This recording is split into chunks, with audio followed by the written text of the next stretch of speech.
Hello friends, good afternoon. Welcome to the Hindu News Analysis. Today is 30th May 2018. About me, Sagar B. Ashworth. I'm a tutor at Shiksha IAS Academy and I teach psychology, Indian economy and ethics here. So as usual, the quote for the day: your worst enemy cannot harm you as much as your own unguarded thoughts. Right? So thoughts shape you, and as long as your thoughts are rightful, right? So they cannot harm you, and those can be more harmful than your worst enemy. So that's what Buddha says, right? On that note, we'll be starting off with the newspaper analysis. What do we have in store today? So center's offer of talks not clear. The Jammu and Kashmir separatists say that. So why was this in news? This was in news because a few days back the central government, the Home Minister, had called the officials across the country in order to discuss how to go about the situation in Jammu and Kashmir, where there have been ceasefire violations and there has been a lot of radicalization amongst the youth. So they have joined the ranks of separatists, and even the militancy has been increasing in the area. So to find solutions, the meeting was called, and in the meeting, most of the officials did say to the Home Minister that the way forward would be talks which included all the stakeholders, including the separatists. So since the separatists were to be called, for the talks, the central government did not put out a clear word as to how the talks will go on. So whether centre has properly offered talks to the separatists is something which is wide open. That's what the separatists have said. So nothing much here to look into. So you just have to keep this in mind that the centre has offered for talks, and the separatists are skeptical about it still, right? And then India and Pakistan reaffirm your ceasefire commitment. So the armies of India and Pakistan have reiterated their commitment to the ceasefire understanding they had reached in 2003.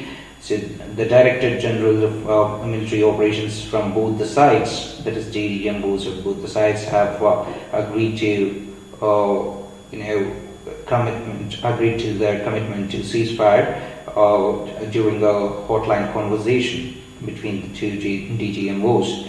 And this is something which is a good thing, because the line of control on the both sides of the line of control, the situation has been quite hot these days, where infiltrations have been more, and exchange of fire also has been a daily issue, right?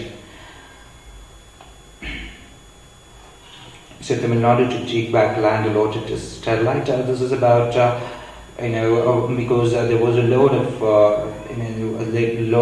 protests in Tuticorin, and just 2 days before, the Tamil Nadu government did see that it is going to cause this Sterlite copper to shut down its smelting plant in Tuticorin, and soon after that, the government, especially the institution of the government, that is State Industries Promotion Corporation of Tamil Nadu Limited, has come out and said that the land it had granted to the Vedanta group for further expanding its operations, that is Sterlite copper operations, has been cancelled, and the land which was allotted will be taken back with the SIPCOT, right? And the phase 2 of smelter plant will not be expanded anymore, right?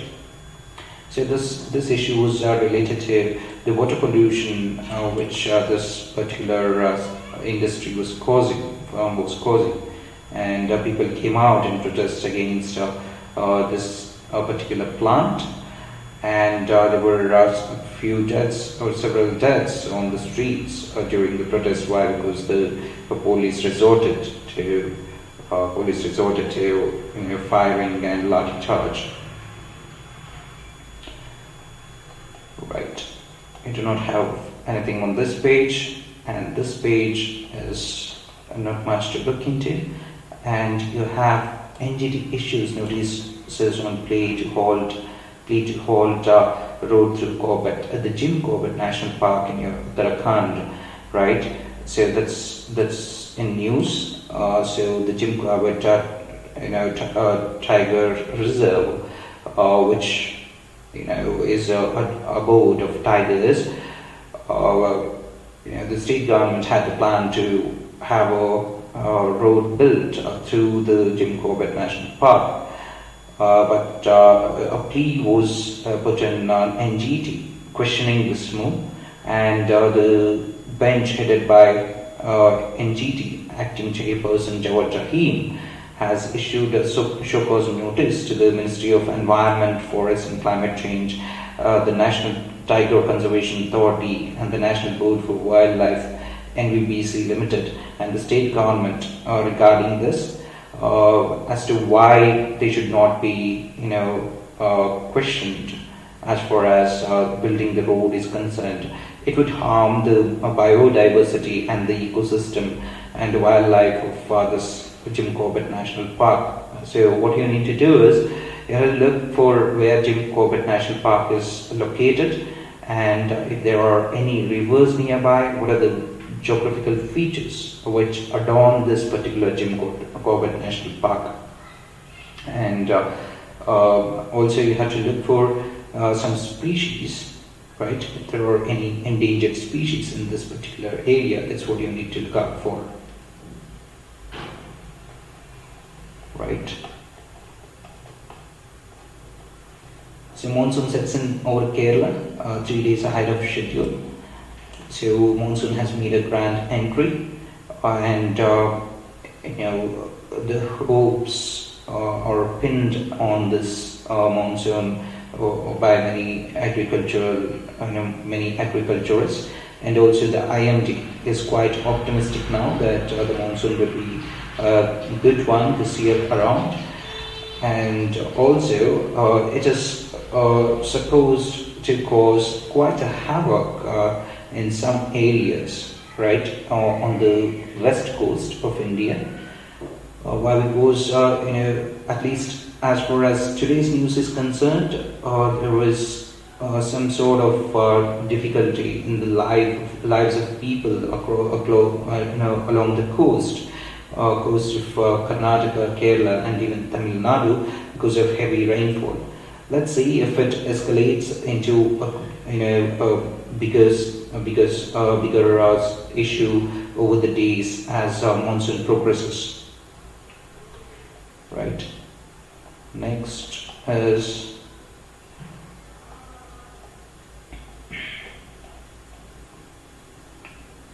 okay. We do not have much here, but here, Bengal's chow mask acquires GI fame. So it acquires the geographical indicator frame, not just chow mask, by the way. There are 5 other, rural properties which have gained this intellectual property tag, the geographical indicator tag. So which are these? One is chow mask of Purulia, right, for the chow dance. The wooden mask of Kushmandi, right? And then you have the Pattachitra, the Jokras of Bengal, and the Majurkati, a kind of mat, right? So these are the 5, rural properties, right, which have gained the geographical indicator tag from the Geographical Indication Registry and the Intellectual Property India. So the GI tag, what it does is it connects the quality and the credibility of a given product to a particular geographical origin, and thereby it ensures that no one else other than the authorized user can use the popular product's name, right? This will be really helpful for those rural crafts, because it would not only help them, that is the artisans who create these rural crafts, to create their own brand, but also provide them legal protection to practice the crafts against the attempts to duplicate them in other regions, right? That's the good thing about it. So GI tags are given on the basis of geographical indications of Goods Registration and Protection Act 1999. The first product to be included in the list was this Darjeeling tea, right? So this is a good thing about your crafts to be included in the geographical indication list, right? So I would suggest you to jot down the details about all these 5 crafts, right? Search for crafts, these rural crafts on internet, and I would suggest you to take down as many details as possible regarding these, right? Next, data in post-truth age, the editorial page. This is not something which you need to go through. How data is being misused by some people, and why is it important to have reliable data, right? And it speaks of not just the data being reliable, it also has linkages with the democracy itself, right? Why? Because democracy is built on trust and reliability, honesty, right? So for that reason, it is important for the governments to use statistics which are based on sound understanding and sound collection of ground level data. Okay. Transition test. This is about the appointment of a caretaker PM in Pakistan. So the Chief Justice of the Pakistan Supreme Court has been appointed as the caretaker PM till the elections, which are due on July 25th. Till that point in time, he will be the Prime Minister of that country. This indicates that the country is becoming more inclined towards democracy, whereby elections will be held, after the caretaker PM leaves the office, and once the elections are held. This is a good sign, given that it's always easier to deal with the civilian government rather than a government which is headed by military. What we have seen over the years is Pakistan most of the time delves back into the military dictatorship, and transition from one civilian government to another civilian government has not been possible in many of the cases.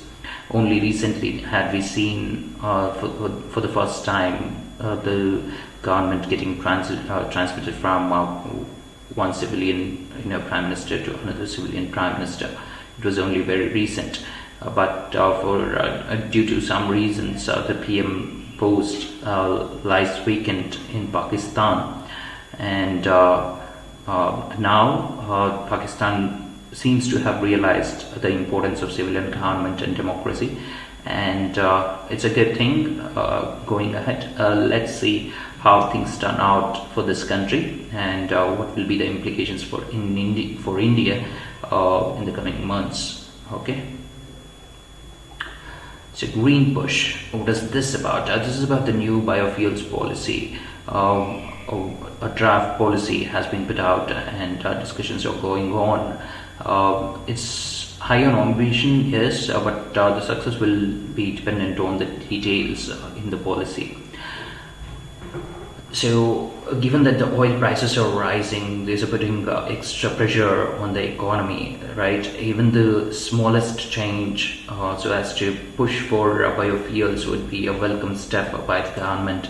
So the cabinet has approved the national policy on biofuels, which encourages the generation and use of biofuels such as ethanol.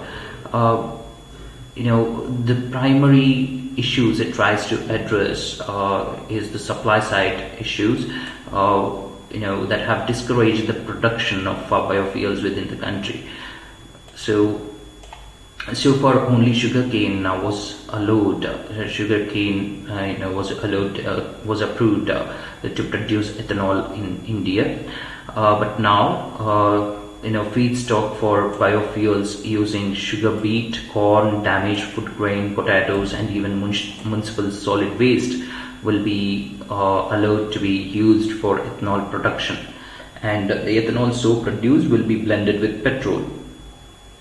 So this will likely reduce the cost of producing biofuels. Why? Because you have multiple sources to produce biofuels, and this would improve the affordability of the consumers, and particularly when the times are so that the oil prices have reached discomfortable levels. So at that point in time, use of biofuels or blending ethanol with petrol can bring down the prices, right? So in India, industrial scale availability of ethanol has been, only from sugar factories so far. These factories also are, keen on diverting the, molasses to your liquor industry. Why? Because they always floated tenders which were more attractive to the sugar industry. So the center also hopes now that the new policy will also benefit the farmers who will be able to sell these agricultural waste to industries at remunerative prices. But given the technology available, a large chunk of biofuel will have to come from the sugar sector for now. Therefore, pricing would be the key. The government estimates that ethanol supply of around 150 crore liters in 2017-18 could save foreign exchange, right, worth 4,000 crore rupees. So the production of biofuel waste from agriculture, biofuel from agriculture waste is hoped that will almost curb the atmospheric pollution which is caused by stubble burning by the farmers, right? So the policy should not go ahead of technological and financial feasibility, and the options should be realistically laid out for the farmers, right? There is also a need for caution in using surplus food grain to produce ethanol. It should not so happen that the food grain is, diverted for production of ethanol. That is why, all these raw materials which come for production of ethanol, right, or biofuels, should have lesser prices as compared to the food grains in the market, right? Otherwise, food grain will be directed towards production of ethanol, right? So these are all the pitfalls which are to be kept in mind, and of course, it is going to have a positive effect on the foreign exchange. It would have a positive effect on the environment. It would have a positive effect on the farmers' incomes, right? So these are all the positive sides. However, the devil lies in the detail. So let's see how things pan out once the policy is rolled out. Okay. And then you have a maritime stretch. This is about the Prime Minister's visit to South Asia, right? Mostly this article speaks about how India's engagement is with Indonesia. So what it speaks of is, India and Indonesia have many things to transact between one another, and there is a common concern as well for both the countries, that is China. Given that they have common interests and also common concerns, it becomes important for them to collaborate on various fronts, most importantly on the strategic front, that is mostly the Navy front, right? Mostly the maritime security front, right? So that is what this article speaks about till this part, right? And till this part, and after this, the article speaks of what could be done in the coming future in order to strengthen this relationship between the two countries, right? So this is something we have to wait for which we have to wait and watch as the Prime Minister completes his visit of South Asia. And once this visit is complete, we can go through the details of each and every aspect. For now, just read through this, and a solid note making can be done once the visit is complete and once the outcomes are on paper, right? This is not important. Nepal heard, Sushma says sorry. So this was something related to her remark on Modi's rally and attendance by Indians in Nepal. But however, they were not Indians who attended; they were Nepalis itself. So for which the minister has come out and sought apology, and this is a good thing. Hardly do we see ministers coming out and seeking apologies, anyways. Right? That's a nice gesture. Okay. Here in 2016, 5/20 norm was replaced with 0/20 rule. This is about the airline industry. So in 2004 there was this 5/20 norm. What is this 5/20 norm? The airline carriers, right? The airlines were, if they intended to fly abroad, right, provide services abroad, they had to have a minimum of 5 years experience, right, and 20 aircrafts in their fleet, right? So this was the norm in 2016, from 2004, but it was changed in 2016 to 0/20, which speaks of there is no need of having experience at all, right, in order to start your flights to flights to foreign countries. All you need is 20 flights, 20 aircrafts in the domestic sector. So anything over 20 aircrafts can be used for flying abroad, right?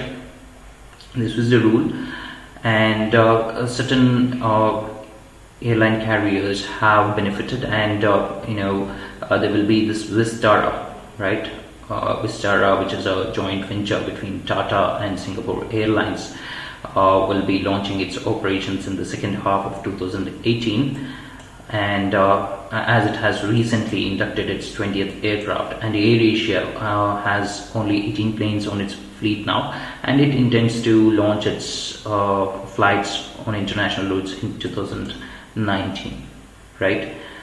And the government has now allowed the carriers to buy up to 49%, foreign carriers to buy 49% of Indian airline, and this helped Etihad to buy 24% stake in Jet Airways and AirAsia to set up an airline in India in partnership with Tata, right? So that is your 5/20 norm and 0/20 rule. Okay.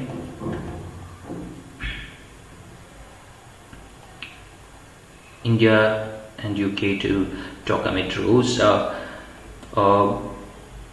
They are about to talk, so we cannot, delve deeper into it. Once the talks are done, the subjects mostly will be the controversial ones related to extradition of Vijay Mallya and immigration issue, right?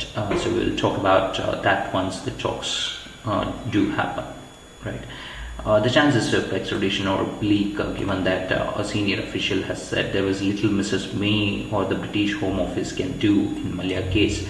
So the chances are, rather slim when it comes to the extradition part. So Centre plans connectivity push on Chinese border. This is in the Arunachal villages, the border villages of Arunachal Pradesh, where the Chinese radio channels have made a large-scale invasion. So the centre has planned to install optic fiber networks in the areas bordering China to give a push to the civilians and the defense personnel with cellular and radio connectivity, so as to counter the Chinese waves. So that's what Nirmala Sitharaman, the defense minister who had visited Arunachal Pradesh and found difficult to communicate, right? So she experienced poor communication network, and she said that the optical fiber network installation would be done, right? So we have Wakib's top 8 heading for US. It will be regarding what will happen on the June 12th when the two leaders will meet, right? So we might have to wait for that meet to happen. Okay, I think that's about it for the day. Right, so that's about it for the day. Thank you for watching. Have a nice day.